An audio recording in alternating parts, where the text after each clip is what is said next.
Coucou les amis, je suis Papy Domi et vous êtes sur ma chaîne Visorando. Évidemment, il faut qu'il y ait un vélo qui passe. Attention Shiva, Maya. Ça va aller, voilà. Donc je suis Papy Domi, vous êtes sur ma chaîne Visorando. Je suis en train de faire une... Je me prépare un bivouac du côté de Chimay, en Belgique.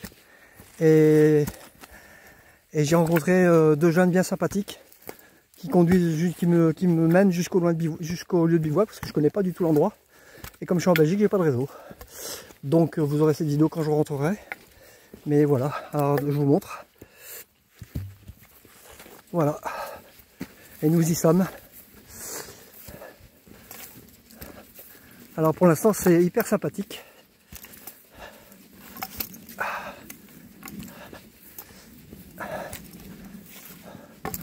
Alors ils ont 20 ans tous les deux. On voit c'est des jeunes, hein, ça marche vite. Et moi je galère avec les cailloux. La deuxième personne me suit derrière, j'espère qu'elle ne la retarde pas trop. Voilà. Bon en tout cas je vous dis à tout à l'heure. Vous arrivez sur le lieu de bivouac. Je me suis mis en tongs carrément. Voilà, donc Chimay c'est à droite. Nous on vient de par là. Hein. Les Sars c'est un autre lieu de bivouac je pense, ou un autre itinéraire, j'en sais rien. Et en fait je vais faire vite parce que ça a coupé au bout d'un moment, donc je peux tout recommencer. Du coup je fais plus vite. Donc vous voyez, voilà, donc ça c'est l'heure de bivouac. C'est la grande traversée de la forêt du pays de Chimay. Voilà, l'itinéraire il est là. Hop, voilà. Donc l'heure de bivouac il est là. Nos tentes sont là. Donc la mienne à droite ici là. Et celle de mes acolytes, mes compagnons de bivouac que j'ai rencontrés sur la route et qui m'ont amené jusqu'ici en fait bien gentiment. C'est des jeunes d'une vingtaine d'années, Cobb et Noah, très très gentils. Donc voilà, c'est ici que je me suis installé. Donc maintenant je vais couper du bois pour le feu. Parce qu'ici ce qui est bien en Belgique c'est que le feu est autorisé. Vous voyez, il y a un point pour le feu. Donc ça c'est génial. Voilà, à tout à l'heure ou à demain. Parce que j'ai pas beaucoup de batterie donc... Bon, j'étais incapable d'allumer le feu. Bon, c'est mon premier bushcraft, alors soyez indulgents. Donc du coup, c'est Cobb qui l'a préparé à ma place, il est allé chercher du bois. Donc voilà, il a préparé des fire steel, des petites bûchettes. Et Noah et moi, on a coupé le petit bois. J'avais préparé ça tout à l'heure, bon, on pourra quand même l'utiliser, hein, il est là-bas. Mais c'est les feuilles mortes, ça prend pas en fait. Je le savais, hein, mais bon, j'ai voulu essayer quand même. J'ai voulu épater mes amis et puis je me suis ridiculisé plutôt qu'autre chose. Donc voilà.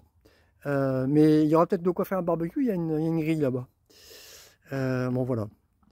Bon allez, sur ce, je vous laisse. Une fois que le feu il sera allumé, je vais reprendre. Ou peut-être je vais peut-être filmer pendant l'allumage. Donc mon camarade de bushcraft est en train de couper un petit morceau de pain pour récupérer la résine. Voilà. Ça marchera beaucoup mieux parce que moi j'ai bushcrafter nul, mais en même temps bushcrafter débutant. Donc soyez indulgents. Voilà, donc je reprendrai tout à l'heure quand on l'allumera. À tout à l'heure.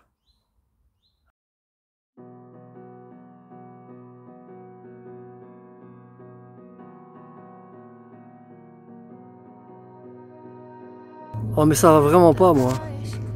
Bon vous avez raté le début, désolé. Je suis fatigué moi.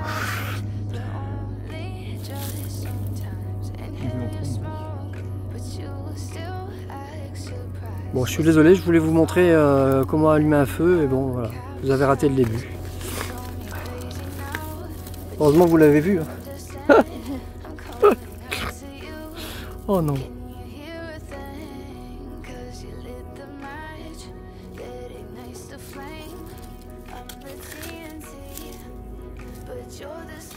En fait j'ai pris une photo au lieu de filmer.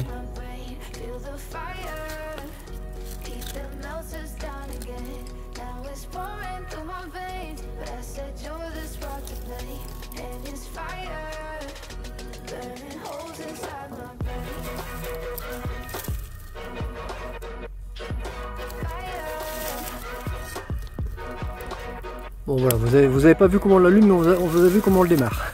C'est déjà pas mal. Allez, à tout à l'heure. Ça y est mes amis, le feu est parti. Voilà, ça y est. Enfin. Mon ami Cobb, même pas 10 minutes, il a réussi à l'allumer. Moi, au bout d'une demi-heure, j'avais toujours pas réussi. Enfin bref. Bon voilà. Allez, faut pas se dénaturer, hein. Faut pas se critiquer. On fait ce qu'on peut, hein. Je débute.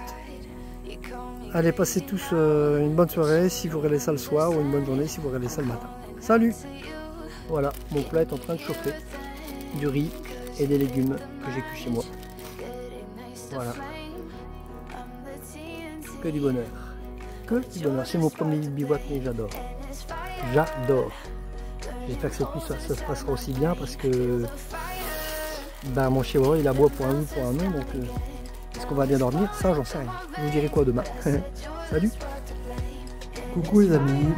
Je suis désolé, j'ai pas pu filmer là-bas le lendemain matin parce que j'avais pratiquement plus de batterie et je devais la garder pour rentrer parce que il me semble le GPS. Mais pour l'instant j'ai pas de batterie externe, donc je suis obligé de modérer ma consommation d'énergie sur mon portable. Alors que je vous explique, la soirée s'est très bien passée. Par contre la nuit, une nuit d'horreur. Je savais qu'il fallait prendre les boules caisses. Parce que je ne sais pas si vous connaissez, mais Sylvie de Radio Camino, qui a fait le chemin de Compostelle, du Camino, a fait ce bivouac là. Et elle a dit que c'était bruyant. Il y avait beaucoup de bruit, c'était près de la ville. Et du coup, qu'il fallait prendre les boules caisses. Et bien, figurez-vous que j'ai oublié. Voilà. Donc, nuit d'enfer. En fait, dans le coin, il y a 2 boîtes de nuit ou 2 endroits où il faisait la fête, j'en sais rien. C'est courant en Belgique parce que par chez moi aussi, c'est pareil. Et pourtant, je suis dans l'appartement et pareil, souvent le samedi, dès qu'il fait beau, et c'est de la techno, hein, donc c'est boum, boum, boum. C'est déjà une musique que j'aime pas, désolé. Ça va peut-être déplaire à certains, mais chacun ses nuits. Mais en plus, pour dormir, c'est terrible, quoi. Enfin, voilà, du coup, parce qu'il y en avait 2, hein. Jusque 3h du matin. Ouais. Donc j'ai pas pu dormir. Et après, une fois que ça s'est arrêté, c'était les chiens. Et les chiens qui se sont mis à aboyer. Ils aboyaient avant, mais bon voilà, comme c'était comme il y avait la musique, bon voilà, ça me dérangeait pas plus, mais ils ont continué à aboyer après quoi. Ça s'est arrêté vers 5-6 heures je crois. Mais mon sommeil était passé. Alors, je pense que j'ai dû dormir un petit peu parce que pour rentrer, voilà, ça a été quoi. J'étais pas spécialement fatigué, 2 heures de route, enfin 3 heures. Je vais vous expliquer pourquoi après. Donc bon voilà, j'ai tenu le coup, donc ça va. Alors 3 heures parce que figurez-vous que sur l'allée, soit il y a une durite qui a lâché, une durite du moteur. Moi je connais rien en mécanique, mais bon je sais qu'il y a des durites pour aller du bocal jusqu'au moteur quand même, je suis pas un imbécile. Et donc soit il y a une durite qui a lâché, soit c'est le bocal qui est percé. Du coup il y a le voyant rouge qui s'allumait, alors au début c'est un petit peu, puis après tout le temps. Et bien sûr j'étais en Belgique, à mi-route, hein, tant qu'à faire. Donc j'avais déjà fait 70 km. Du coup, et en Belgique, j'ai pas de réseau. Donc pas moyen d'appeler Europe Assistance. Et en plus, que je fasse demi-tour ou que je rentre, c'était pareil, quoi. Donc il aurait fallu que je laisse la voiture là, sur l'autoroute, que je rentre par mes propres moyens avec les chiens. Donc j'ai pris la décision de continuer, tant pis. Hein. Voilà, donc j'ai continué jusqu'au lieu de bivouac, enfin jusque Chimay. Et puis après, sur la route du retour, j'ai été chercher de l'eau dans une station essence et j'ai mis de l'eau dans le bocal. Et je remettais au fur et à mesure que le voyant s'allumait. J'ai tenu le coup jusque chez moi. Et arrivé aux portes de ma ville, je crois que soit il y a une durite qui a lâché, soit c'est un collier, ça peut être aussi un collier qui est desserré et que du coup, le collier il a foutu le camp et du coup la durite elle s'est complètement barrée. Je préfère que ce soit ça, hein, parce que Si c'est le bocal ou une durite, voilà. Bon, une durite, ça coûte plus cher qu'un bocal, mais un collier, ça coûte moins cher qu'une durite. Donc j'aime autant que ce soit un collier. Euh, et pas le joint de culasse, tant qu'à faire. Parce que si c'est le joint de culasse, bah, c'est pas la peine.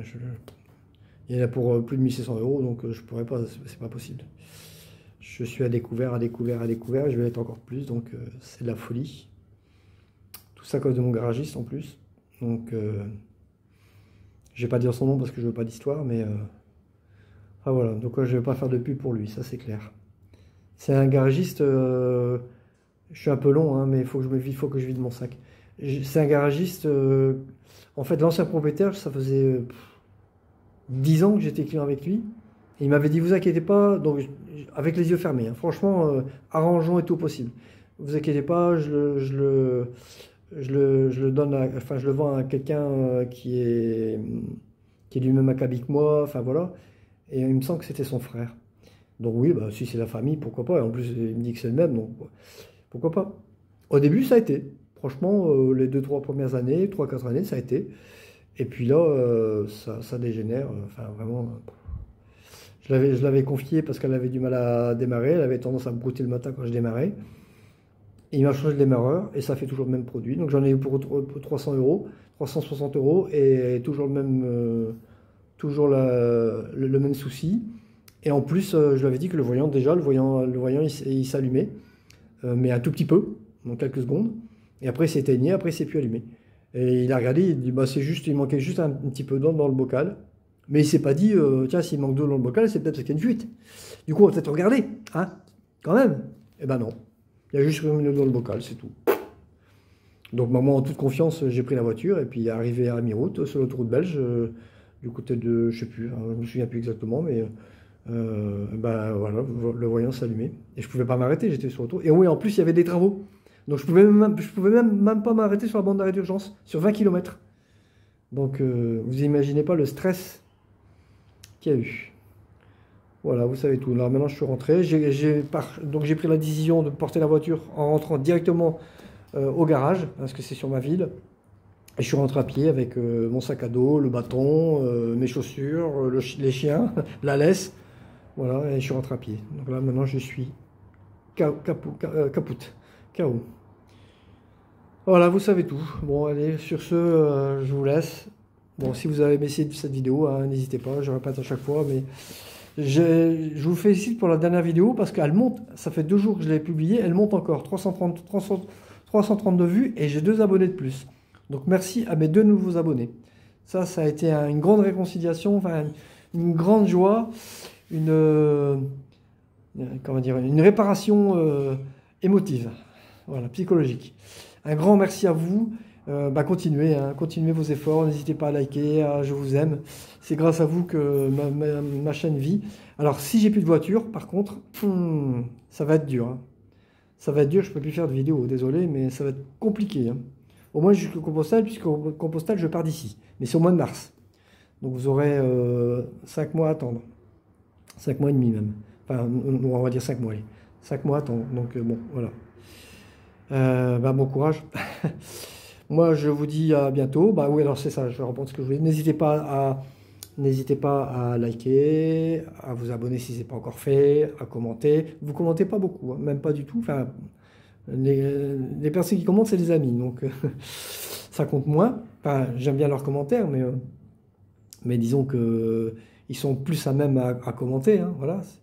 Vous qui ne me connaissez pas, n'hésitez pas à commenter. Voilà. Et puis c'est tout, j'ai oublié, mais à partager, voilà. N'hésitez pas à partager. Bon, allez, sur ce, je vous laisse. À bientôt et puis à la prochaine, j'espère. Priez tous pour moi pour que le joint de culasse n'ait rien, que la réparation soit minime, au minimum. Merci beaucoup à tous. Salut, à plus.